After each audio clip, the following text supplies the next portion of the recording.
As the most maligned jail on the planet, Guantanamo Bay Prison keeps its affairs and scandals, well, tightly under wraps. And RT found out just how far they'll go to make sure nothing gets out. Anastasia Churkina and our RT crew visiting the facility sent this report. However, this report sent to us only after it had been heavily censored by the staff at Guantanamo Bay Prison. Transparency is a word repeated by U.S. officials working at Guantanamo like a mantra, by those few who are comfortable speaking on camera. You see the conditions under which the detainees live. You get to talk to the people who are responsible for guarding them. We make it as transparent as possible. Yeah. And those preferring to remain unidentifiable, like the majority of officials we were permitted to speak to. Every week we get media like yourself, international media or local media or whatever, and they're welcome to come here and we tell them what we have. Any journalist's workflow at Guantanamo starts with a mandatory introduction to media rules, a so-called Operation Security Briefing. The material that you guys are gathering to make sure that it abides by our policies here. Even though transparency is a word brought up by all the personnel we talk to on the ground, we as journalists, access to detainees aside, are asked to be very careful about the shots we filmed, all the backdrops, and at the end of each day videos are reviewed and any shots deemed unacceptable are deleted. This one will be okay because palm trees are not too controversial. Remind you of any frowned upon C word, like censorship? It's a necessary security program established to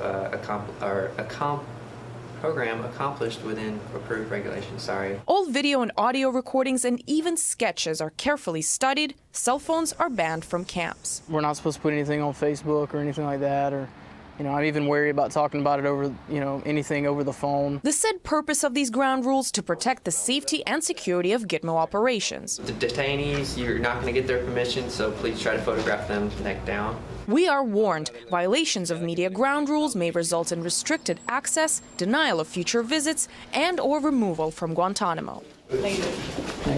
People just kind of mislabeled it, and they have, I call it the Gitmophobia, just not really giving the true picture. I mean, the only people who knows what goes on in Gitmo is us and the detainees.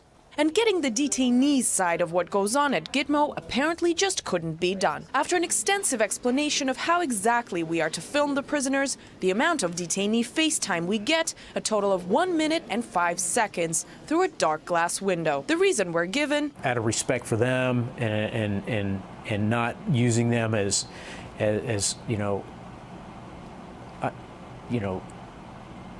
making them some kind of curiosity, on film and thing like that. We don't want to do that. Despite our requests to not even film, but at least witness more real prisoner life, a high-ranking Guantanamo admiral convinces us that we actually have a lot more access than we think. You're seeing what there is to see, given the amount of time that you have here to see it. So we're as transparent as possible. After a 1 minute glimpse at one detainee, our schedule is in fact all booked up. Tonight they come in, they pay. We're taken to the detention camp kitchen to witness how well things run there. Well, since we're not really being allowed too close to the detainees, this might be the closest glimpse of their life we might be getting today. We're being told that these are the meals that they're offered on a daily basis. We're also taken to the only local radio station. All made up like zombies. The audience, military personnel serving at the base. Do you do any news related to the Guantanamo detention camp? Nope. Why not? Lead that to the public media, because there's enough journalists over there covering that. Music, sports, and talk radio. Pure infotainment reigns here. And so we learn that we're not the only ones simply being treated to a show. Anastasia Churkina, RT, Guantanamo Bay, Cuba.